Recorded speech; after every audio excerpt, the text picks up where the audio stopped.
Hello दोस्तों, नमस्कार। स्वागत है आप सभी का हमारे इस यूट्यूब चैनल पे। तो दोस्तों, आज अपन देखने वाले हैं राजस्थान की खनिज एवं संपदा, जो राजस्थान का ज्योग्राफी का टॉपिक है, उसके बारे में अपन पढ़ने वाले हैं। तो राजस्थान की आप किसी भी एग्जाम की तैयारी कर रहे हो तो वहाँ पर ये टॉपिक महत्वपूर्ण रूप से पूछा जाता है और यहाँ से प्रश्न बनते हैं। तो चलिए शुरू करते हैं। तो राजस्थान का जो टॉपिक है उसका नाम है राजस्थान में खनिज संपदा। अब यहाँ पे हम देखने वाले हैं दोस्तों कि राजस्थान की खनिज एवं संपदा जो है उसको एक तो हम देखने वाले हैं आर्थिक समीक्षा 2024-25 का जो प्रश्न है। आर्थिक समीक्षा के जो आंकड़े हैं वहां से भी प्रश्न बन सकता है, बनने की संभावना है। तो अपन वहां से कुछ खास खास जो आंकड़े बनते हैं उसके बारे में बात करने वाले हैं। तो देश में खनिजों की उपलब्धता के आधार पर विविधता के मामले में राजस्थान जो है समृद्ध राज्यों में से एक होता है। और राजस्थान में लगभग राज्य में कितने प्रकार के खनिज पाए जाते हैं? अगर नॉर्मल सा प्रश्न पूछे तो 81 प्रकार के खनिज पाए जाते हैं। कितने प्रकार के? 81 प्रकार के। ठीक है दोस्तों। और वर्तमान में लगभग कितने खनिज जो अपने जो खनिज की खजाने हैं उसमें 58 प्रकार की जो खनिजों का खजाना है उसमें खनिजों का खनन किया जा रहा है। खनिजों का क्या किया जा रहा है? खनन। खनन तो है अपने पास में 81 प्रकार के, उसमें खनन मात्र 58 प्रकार के पे ही किया जा रहा है। ठीक है दोस्तों। तो ये तो अभी नॉर्मल सी बात। अब आगे बात करते हैं कि राजस्थान में जैसे कि सीसा, जस्ता और सेलेनाइट और वॉलस्टाइस्ट का एकमात्र उत्पादन राज्य है। कौन कौन से मित्रों? राजस्थान में सीसा हो गया, एक तो जस्ता हो गया, एक अयस्क सेलेनाइट जिसको कहते हैं, और वॉलेस्टोनाइट।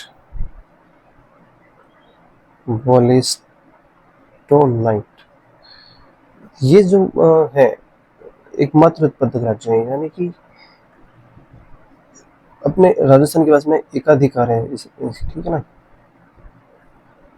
एकमात्र उत्पादक राज्य है। ठीक है। तो राजस्थान में सीसा, जस्ता, अयस्क सेलेनाइट और वॉलेस्टोनाइट पे एकाधिकार है और एकमात्र उत्पादक राज्य कहा जा सकता है।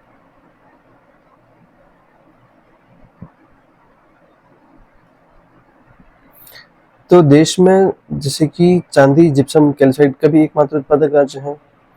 ठीक है ना। तो राज्य में शीर्ष स्थान पर की बात की जाए, शीर्ष स्थान पर अपन बात करेंगे। शीर्ष स्थान पर तो एक तो बोल के हो जाएगा, क्या? बोल, क्ले, फॉस्फोराइट। बोल, क्ले, फॉस्फोराइट एंड ग्रेनाइट और फेल्सफॉर और फायर क्ले के उत्पादन में शीर्ष स्थान पे है। फेल्सफॉर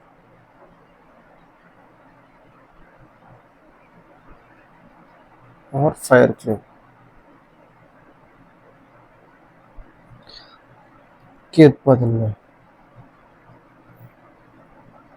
दोस्तों, ये जो चीजें हैं आपने पढ़ी नहीं होंगी कहीं पे, ये खास खास जो बातें हैं, ध्यान में रखने वाली बातें हैं। और राज्य में खनन पट्टे की बात की जाए तो प्रधान खनिजों में 145 है और अप्रधान खनिजों की बात की जाए तो 16,962 है। अन्य बात की जाए तो खनिजों के राजस्व में 2024-25 में ये जो आर्थिक समीक्षा का आंकड़ा है, अपन लिख लेते हैं यहाँ पे। खनिजों से राजस्व, यानी कि खनिजों से 2024-25 में खनिजों से राजस्व लक्ष्य कितना है? तो 2500 करोड़ का लक्ष्य है। 2500 करोड़ का लक्ष्य कितने 2024-25 में। और राजस्व की प्राप्ति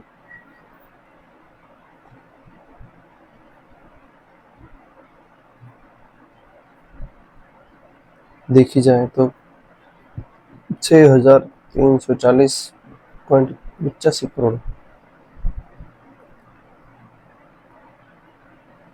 है ना। ये जो आंकड़े हैं आपको ध्यान में रखना है दोस्तों। राजस्थान खनिज नीति 2024 का उद्देश्य क्या है? अगर ऐसा कोई पूछे तो खनिज का उद्देश्य क्या होता है? पर्यावरण संरक्षण, सामुदायिक कल्याण सुनिश्चित करें तो आर्थिक विकास राज्य की प्रचुर मात्रा में होते हैं और जिम्मेदार खनिज विकास को बढ़ावा देना है। जैसे कि राजस्थान एम्स एंड नीति कब लागू की गई, तो वो अपन लिख लेते हैं यहाँ पे। इम्पोर्टेंट पॉइंट है राजस्थान एम्स एंड नीति। राजस्थान एम्स एंड नीति की बात की जाए तो 2024। यहाँ पे केंद्रीय प्रयोगशाला निदेशालय खान एवं भूविज्ञान विभाग पूछे तो मैंने बताना है केंद्रीय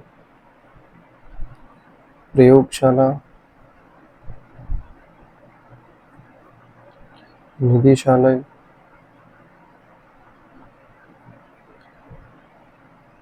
खान एवं खनिज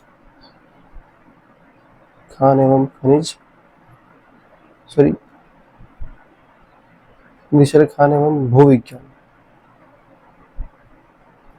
खान खनिज एवं भूविज्ञान जो विभाग है कहाँ पर है, ऐसा प्रश्न पूछा है तो यहाँ पर आपको लग रहा होगा जयपुर होगा, लेकिन यहाँ पर उदयपुर है।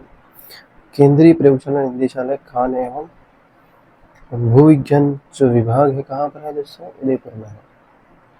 ठीक है, आगे बात करते हैं। राजस्थान राज्य खान एवं खनिज लिमिटेड कहाँ पर है? तो RASML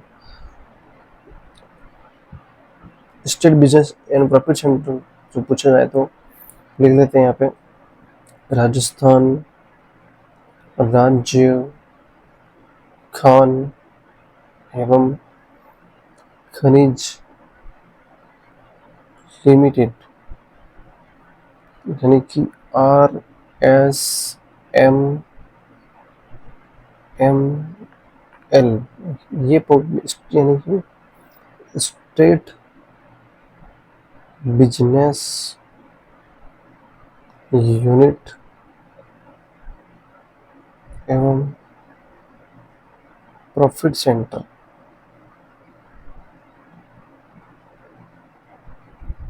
ये तो हो जाएगा। ये प्रॉफिट जो सेंटर है कहाँ पर है? तो रॉक फॉस्फेट, एक तो जामर कोटड़ा सबको पता है। रॉक फॉस्फेट की खदान कहाँ पर है? जामर कोटड़ा उदयपुर में। दूसरा लाइमस्टोन जोधपुर में। लाइमस्टोन कहाँ पर है दोस्तों? जोधपुर में।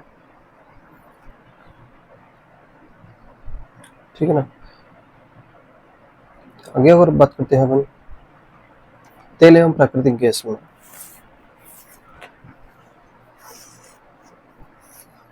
तेल और प्राकृतिक गैस की में बात की जाए तो यहाँ पे लिख देते हैं तेल एवं प्राकृतिक गैस में। नॉर्मल इंट्रोडक्शन देख रहे हैं दोस्तों, यहाँ से आर्थिक समीक्षा से प्रश्न बन सकता है, इसलिए अपन देख रहे हैं। तो संयुक्त राज्य अमेरिका एवं चीन के बाद भारत विश्व में कच्चे तेल का तीसरे सबसे बड़ा उपभोक्ता है। किसमें? संयुक्त राज्य अमेरिका एवं चीन के बाद भारत विश्व का कच्चे तेल का तीसरे बड़ा सबसे उपभोक्ता है और देश में विश्व में लगभग 30.3 कच्चा तेल खपता है। और राजस्थान और तेल में की बात की जाए तो राजस्थान भारत में कच्चे तेल का महत्वपूर्ण उत्पादक राज्य है और भारत के कच्चे तेल में राजस्थान का लगभग हिस्से की बात की जाए तो 14.95 यानी कि 4.93 MMT। तो यहाँ पर जो इम्पोर्टेंट बात है वो लिख लेते हैं। तो भारत में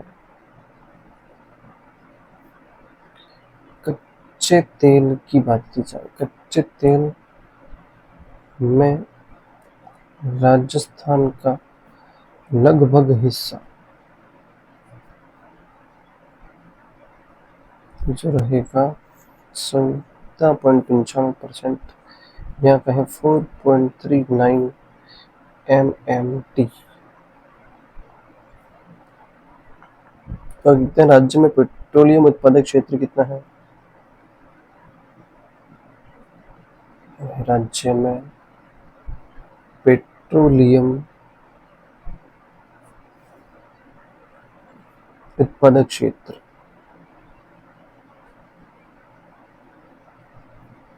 ये कितना है? उत्पादक क्षेत्र कितने हैं? तो टोटल 4 है।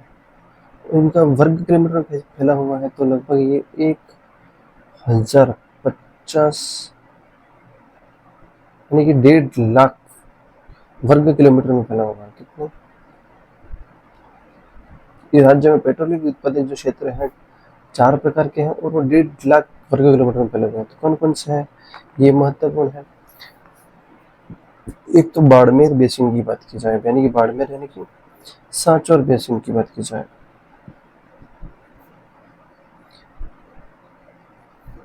तो कौन कौन से होंगे बाड़मेर बेसिन में?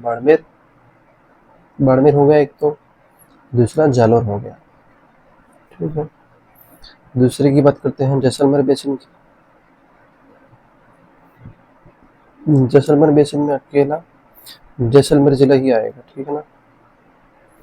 तीसरे नंबर पे बात करते हैं बीकानेर नागौर बेसिन। बीकानेर नागौर बेसिन,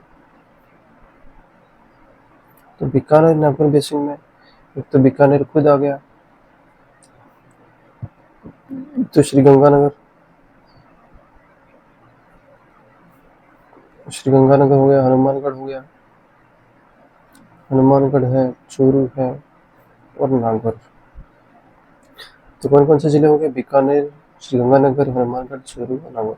तो इसको याद करने की ट्रिक है बिग चूहा। बिग चूहा यानी बीकानेर, गंगानगर, हनुमानगढ़, चूरू और नागौर। ठीक है।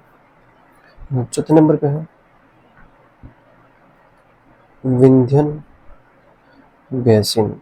विंध्यन बेसिन में कौन कौन से हो गए? कोटा, बूंदी, बारा, झालावाड़।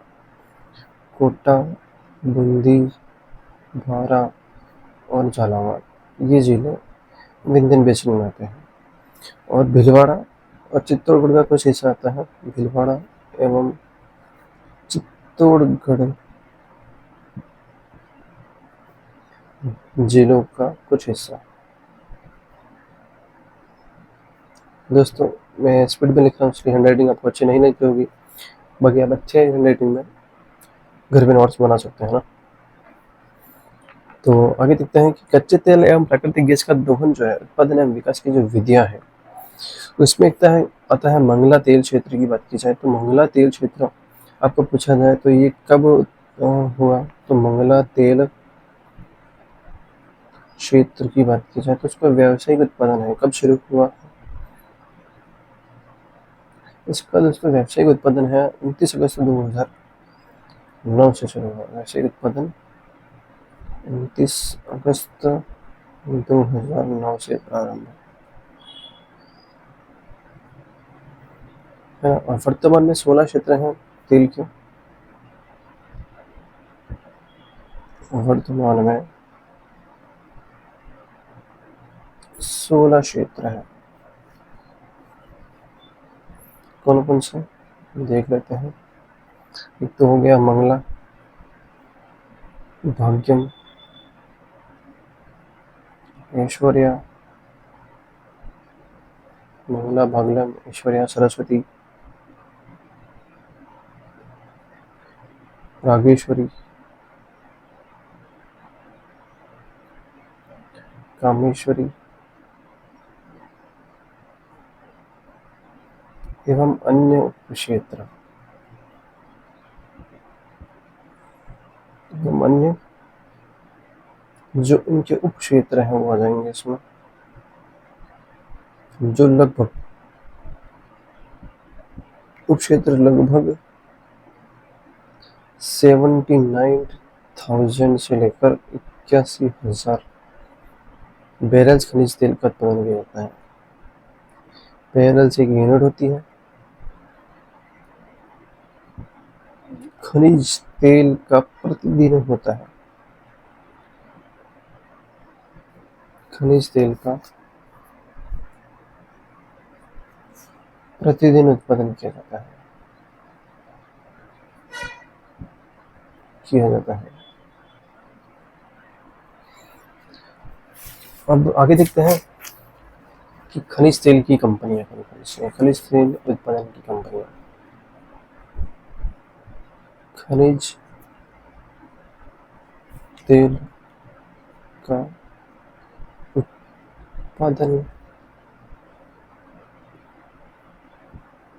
कंपनियों की बात की जाए तो दोस्तों, अगर प्रश्न सीधा सा प्रश्न मिल जाए कि खनिज तेल की उत्पादन की कंपनी कौन सी है, तो केयर्न, एक प्रश्न पूछा भी गया है कि ये कंपनी कौन सी है, तो Cairn India limited, Cairn India limited आपको याद रखना है। कौन सी? Cairn India limited. ठीक है, आगे देखते हैं। प्राकृतिक गैस का उत्पादन कंपनी जो है, केयर्न वेदांता लिमिटेड है, फोकस एनर्जी है, ONGCL है, ऑयल इंडिया लिमिटेड है। ये सब कंपनियों के नाम आपको याद रखने होंगे। तो प्राकृतिक लिख लेता हूँ यहाँ पे, प्राकृतिक गैस का उत्पादन कंपनी,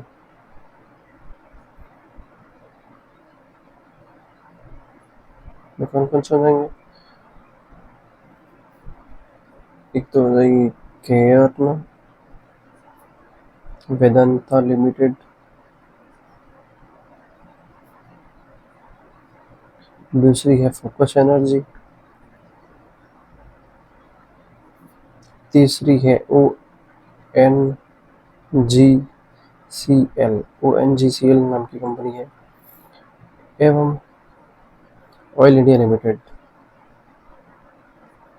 ऑयल इंडिया लिमिटेड। ठीक है, और राजस्व की बात की जाए तो खनिज तेल से वित्तीय वर्ष 2023-24 में लगभग 3,425 करोड़ का राजस्व अर्जित किया गया है।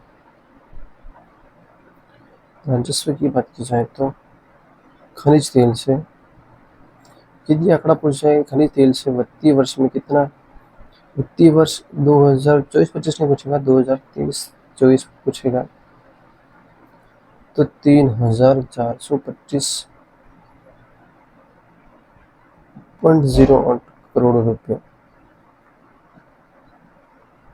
राजस्व अर्जित किया। ठीक है ना। और 2023 से इसमें बागी वाला जैसलमेर से लगभग, और 2023-24 में पूछे कि बागी वाला जो क्षेत्र है, बागी वाला क्षेत्र, बागी वाला क्षेत्र कहाँ पर है? जैसलमेर में है। इस क्षेत्र से लगभग कितने, 1,066.936 बैरल कच्चे तेल का दोहन किया गया। कच्चे तेल का दोहन यहाँ प्रतिदिन 570, अगर प्रतिदिन की बात की जाए तो यहाँ पर 570 बैरल निकल रहा है। कितना? 570 बैरल तेल उत्पादन किया जाता है। ठीक है ना। और राजस्थान रिफाइनरी परियोजना की बात की जाए, यहाँ पर हिस्सेदारी की अगर बात की जाए दोस्तों, तो देखते हैं अपन राजस्थान रिफाइनरी परियोजना, राजस्थान रिफाइनरी परियोजना में किसका क्या योगदान है, तो यहाँ पर अपन देखेंगे हिस्सा, पहला जो हिस्सा है किसका है, एक तो है Hindustan petroleum, Hindustan petroleum corporation. ठीक है ना, हिंदुस्तान पेट्रोलियम कॉरपोरेशन, इसका 74%, 74 यानी कि 17,991 करोड़। और राज्य सरकार के हिस्से की बात की जाए, राजस्थान सरकार का हिस्सा जो है लगभग 26% यानी कि 6,321 करोड़। ठीक है, और क्षमता की बात की जाए तो 9 मिलियन टन, यहाँ पे एम का मतलब 9 मिलियन टन। ठीक है ना। और शुभारंभ की बात की जाए तो इसका शुभारंभ कब किया था, 2018 में किया था। स्थान की बात की जाए तो स्थान आपको ध्यान रखना है पचपदरा, पहले भैया बाड़मेर में था, अब बालोतरा हो गया है नए जिले चेंज होने के बाद में। तो यहाँ पर हम बालोतरा लिखेंगे नए जिले के अनुसार। ठीक है। और ध्यान में रखना है कि नोट यहाँ पे, यह देश की प्रथम परियोजना है जिसमें रिफाइनरी पेट्रोकेमिकल्स केमिकल्स का कॉम्प्लेक्स मिश्रण है। यहाँ पे एक नोट खास जो बात है, यह देश की प्रथम परियोजना है, देश की प्रथम परियोजना है जिसमें रिफाइनरी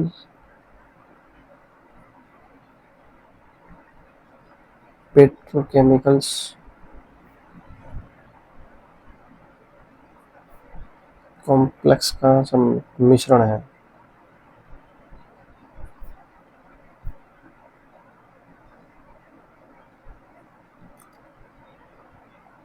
और राज्य में यहाँ पे मजबूरी की तरह ही नहीं पूछेगा, आगे चलते हैं। और दोस्तों इसमें आर्थिक समीक्षा पर देखते हुए क्या पूछ सकता है,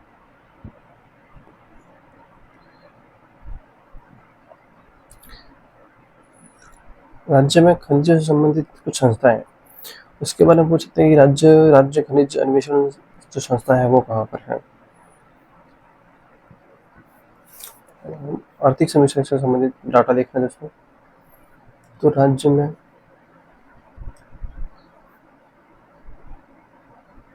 खनिजों से संबंधित संस्था, तो राजस्थान राज्य खनिज अन्वेषण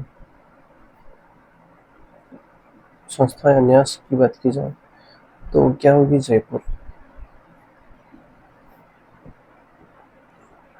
मुख्य का इसका कार्य क्या होता है, खान एवं भूविज्ञान का सुदृढ़ीकरण करना, खनिज पर्यवेक्षण एवं अन्वेषण विभाग सुदृढ़ीकरण करना, तकनीकी नवाचार करना, परामर्श करना, लॉजिस्टिक सपोर्ट, खनिज व्यवसाय का विकास करना होता है। और आगे बात करते हैं दोस्तों कि केंद्रीय पर्यवेक्षण निदेशालय खान एवं भूविज्ञान वो कहाँ पर है, वो मैं आपको लिखा चुका हूँ, वो उदयपुर में है। राजस्थान राज्य खनिज लिमिटेड RSMML, इसकी स्थापना 30 अक्टूबर 1974 को हुई थी, मुख्यालय इसका उदयपुर था। तो वो इम्पोर्टेंट है, अपन लिखते हैं यहाँ पे कि राजस्थान राज्य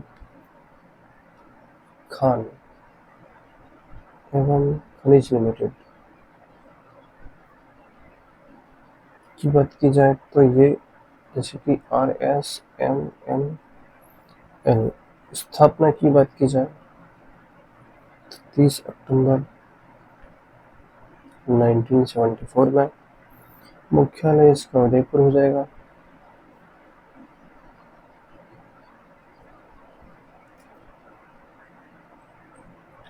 पंजीकृत कार्य, यहाँ पे पंजीकृत कार्यालय पूछे तो जयपुर बताना है।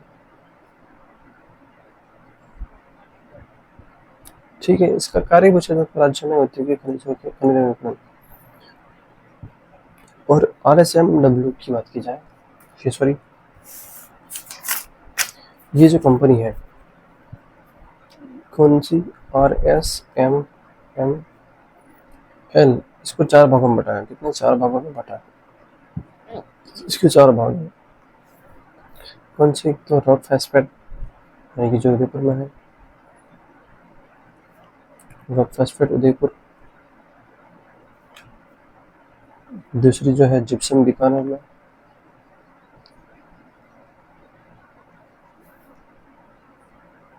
तीसरा है लाइमस्टोन जोधपुर में।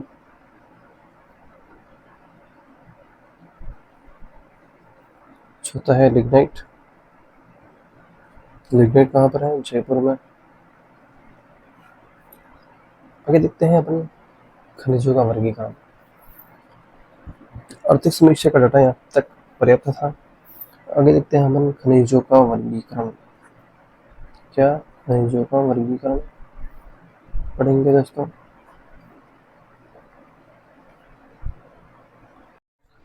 खनिजों का वर्गीकरण, खनिजों का वर्गीकरण में एक तो आते हैं धात्विक खनिज और एक आते हैं अधात्विक खनिज। तो सबसे अपन बात करेंगे अपन धात्विक खनिजों की। धात्विक जो खनिज होते हैं, यानी कि उसमें क्या पाया जाएगा, धातु पाया जाएगा दोस्तों। ठीक है ना। सबसे पहले धात्विक खनिज। धात्विक खनिज में क्या होता है, ये जो खनिज है, अयस्क के रूप में प्राप्त होते हैं और रासायनिक क्रिया द्वारा मूल खनिजों को अयस्क से अलग करके काम में लिया जाता है। और ये खनिज धातु से बने होते हैं और इन्हें क्या किया जाता है, गलाकर दूसरी और में भी काम में लिया जाता है। तो ये परिभाषा तो अपने इम्पोर्टेंट नहीं है। तो अपने इसके जो प्रकार हैं वो देखते हैं। तो लोह और अलोह। क्या? लोह धात्विक खनिज और दूसरा होता है अलोह धात्विक खनिज। सीधा सा प्रश्न पूछता है एग्जाम में कि धात्विक और अधात्विक खनिज के प्रकार बताइए। तो यहाँ पे जो है लोह धात्विक की बात की जाए तो एक ट्रिक आपको मैं बताऊंगा। KLMN और T। तो यहाँ से हो जाएगा, K से हो जाएगा, K से दो याद रखने हैं, कोबाल्ट और क्रोमाइट या क्रोमियम भी कह सकते हैं। L से हो गया लोहा, मे से हो गया, M से हो गया मैग्नीशियम या मैग्नीज हो गया, N से हो गया निकल। यहाँ पे K से K2 हो जाएगा, T से T2 है ना। तो T से टंगस्टन और शायद टी और टी से हाँ टाइटेनियम, टंगस्टन और टाइटेनियम, ये याद रखना है, टंगस्टन और टाइटेनियम, टंगस्टन और टाइटेनियम। ठीक है। तो लोह धात्विक खनिज की ट्रिक KLMnT2 क्या हो जाएगी ट्रिक? KLMnT2। तो K से कोबाल्ट क्रोमाइट, L से हो गया लोहा, M से हो गया मैग्नीज, N से निकल और T से टंगस्टन और टाइटेनियम। अब अलोह की बात की जाए तो यहाँ पे महिला प्रिय जो खनिज है, लोग महिला को क्या क्या प्रिय होता है? सोने की वस्तु ज़्यादा पसंद होती है, चांदी की वस्तुएं ज़्यादा पहनती हैं, सोना चांदी। ठीक है। और तांबा हो गया, इसमें सीसा जस्ता हो गया, सीसा जस्ता, बॉक्साइट है, बॉक्साइट, एल्यूमिनियम हो गया, AL में शॉर्ट में लिख रहा हूँ। दूसरा प्लेटिनियम यानी PT प्लेटिनियम हो गया और आदि प्रकार के। ठीक है। ये तो हो गए धात्विक में। धात्विक में इतने ही। यहाँ से सीधा सा प्रश्न हो जाए लोह धात्विक और अलोह धात्विक। ठीक है। तो यहाँ से प्रश्न सीधा सा मिलता है और 2 नंबर आपके पक्के समझ लो। दूसरा होता है अधात्विक खनिज।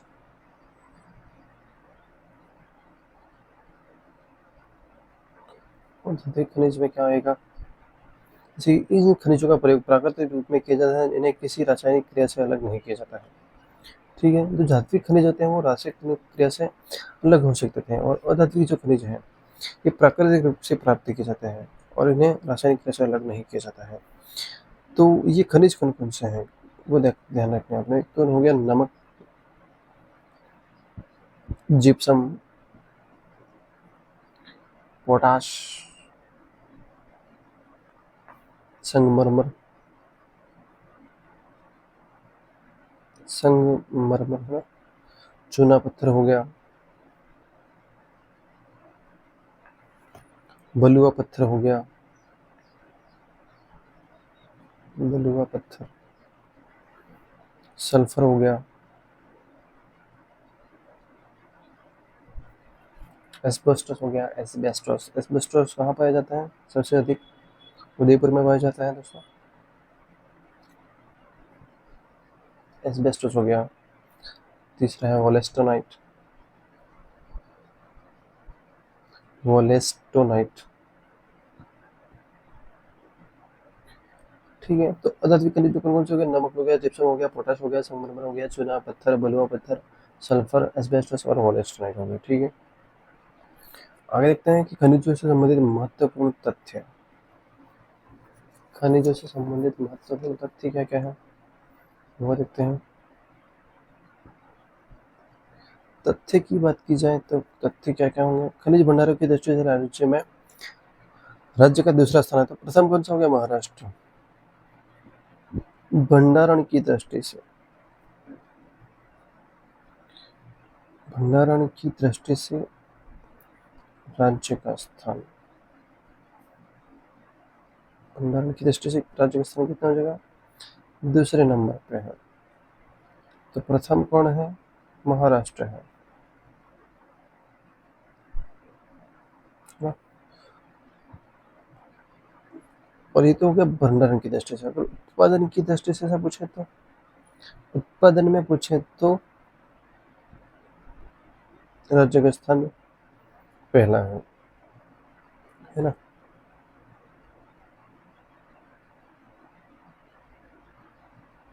आगे बात करते हैं राज्य में धात्विक खनिज कौन कौन से हैं।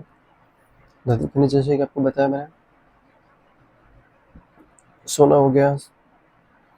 सोना ऐसा धात्विक है जो स्वतंत्र रूप से कभी नहीं बना जाता। इसमें चांदी या अन्य धातुओं का मिश्रण होता है। उपयोग विशेषकर इसमें आप सब जानते हैं आभूषण, इलेक्ट्रॉनिक्स और औषधि निर्माण में किया जाता है। ठीक है। और भारत में सबसे सर्वाधिक, यहाँ पर सबसे सर्वाधिक सोना कहाँ पर पाया जाता है, इसके प्रश्न बन सकते हैं। भारत में पूछे तो बिहार में पाए जाते हैं, और सोना इसके भंडार राज्य में का दूसरा स्थान है। और भारत में भी सर्वाधिक अगर पूछ लिया तो कहाँ पर पाया जाता है, तो कर्नाटक में पाया जाता है। अपन तो खाली अपन को राजस्थान में याद रखना है, बाकी सब याद नहीं रखना। राजस्थान में प्रमुख खाने कितनी है, बताऊँ मैं सोने के बारे में। सोना प्रमुख खान की बात की जाए तो एक तो है अनंतपुर भूकिया,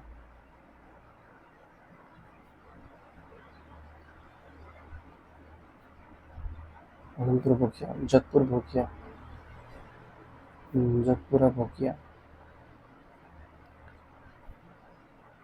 तीसरा है डगूचा भूकिया। ये सब कहाँ पर है, तीनों बांसवाड़ा में। ठीक है। सबसे सर्वाधिक सोने के भंडार की बात की पूछे तो बांसवाड़ा में। इन खानों में खोज, इन खानों की खोज की बात है, इंडो गोल्ड कंपनी ऑस्ट्रेलिया की कंपनी है। कंपनी की बात की जाए तो इस कंपनी में खनन कौन करेगा, तो कंपनी की बात की जाए तो इंडो गोल्ड, आपको याद रखना है, इंडो गोल्ड ऑस्ट्रेलिया की जो कंपनी है।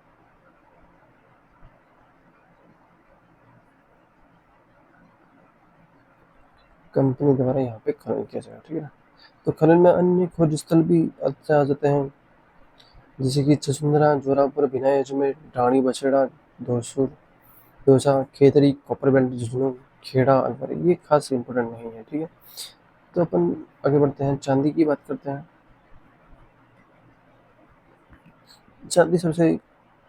चांदी सीसा जस्ता धातु का मिश्रण है। ये सीसा जस्ता का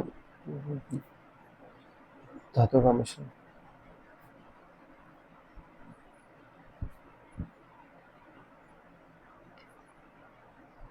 ठीक है। चांदी का प्रमुख अयस्क एग्रेनाइट होता है। प्रमुख अयस्क की बात की जाए, इसमें अयस्क कौन सा होता है, एग्रेनाइट। विद्युत का सर्वोत्तम सुचालक होता है। ये जो है विद्युत का सर्वोत्तम सुचालक। ठीक है। चांदी के भंडार में और उत्पादन में देश का प्रथम राजस्थान, प्रथम स्थान राजस्थान देश में, है ना? राज्य में चांदी की उत्पादन की वजह तो राज्य में चांदी का उत्पादन मात्र एक प्लांट चांदी, सॉरी, चांदी की एक बड़ी सबसे बड़ी खान की जाए देश में, चांदी की बड़ी खान कहाँ पर है, तो ये हो जाएगा जावर माइंस है, जो पहले सोलंबर जिला, पहले तो उदयपुर जिला लगता था, अब सोलंबर जिला लगता है। तो यहाँ पे सोलंबर ऐसा याद रखना है। और यह जो खान है महाराणा लखा के समय की है, तब से उदयपुर जो राज्य है समृद्ध हो गया है। महाराणा लाखे के समय थी ना, महाराणा समय थी। ये तो हो गई जावर माइंस। और दूसरी चांदी के उत्पादन का एकमात्र प्लांट की बात की जाए तो ये जो प्लांट है चंदेरिया प्लांट चित्तौड़गढ़ में है। तो प्लांट की बात की जाए तो आपको लिखना है चंदेरिया चित्तौड़गढ़, है ना। ये तो हो गया सोने चांदी की बात। आगे बात करते हैं तांबे के बारे में बात करते हैं। तांबा कहाँ पाया जाएगा दोस्तों? तांबा जो है मुख्य रूप से औषधि, आग्नेय या कायंत्री चंडर रूप से प्राप्त किया जाता है। तांबे से सल्फ्यूरिक एसिड भी प्राप्त किया जाता है जो सुपर फास्फेट खाद के निर्माण में काम आता है। तो तांबा उत्पादन में राज्य का स्थान कौन सा है? तो दूसरा है। तांबा उत्पादन में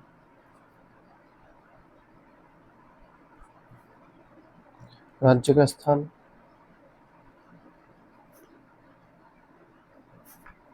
तो दूसरा है। परसेंटेज की बात है 42%। और तांबा भंडारण में राज्य का स्थान प्रथम है। भंडारण की दृष्टि से तो प्रथम है। उत्पादन में पूछा था, दूसरा है ना। भंडारण में कितना परसेंट? 53.8%। अब आगे बात करते हैं जिलों के बारे में। सर्वाधिक तांबा उत्पादन जिला, जिलों की बात की जाए तो ताम्रयुगीन सभ्यता आप जानते हैं। जनवरी की बात की जाए ताम्रयुगीन सभ्यता की जननी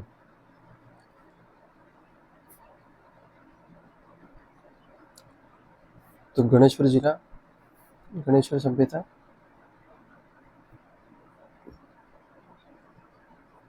सीकर में।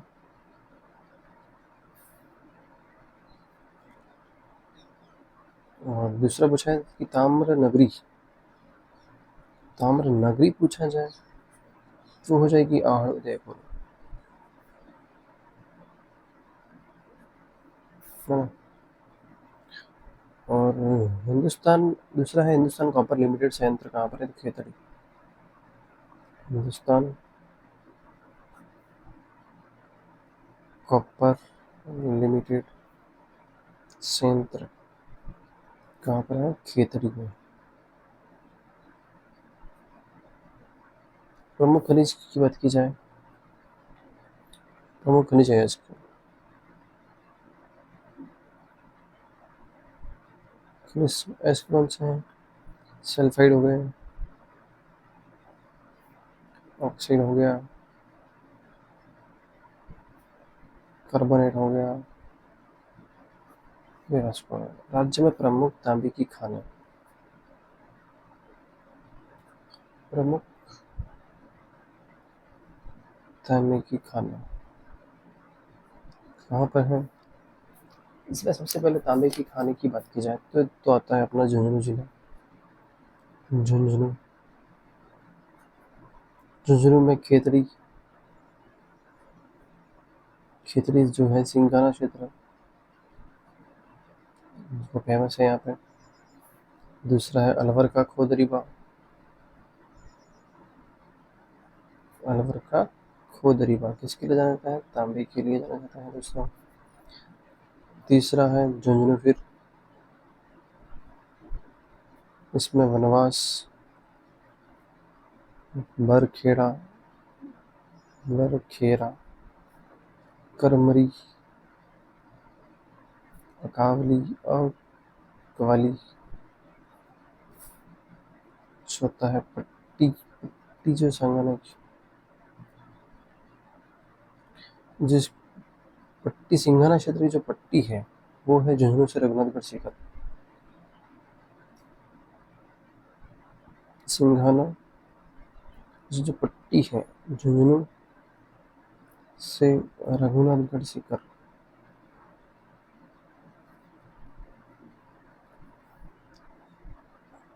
अच्छा, भिलवाड़ा में, भिलवाड़ा में कहाँ पर है? पूर्व दरीबा,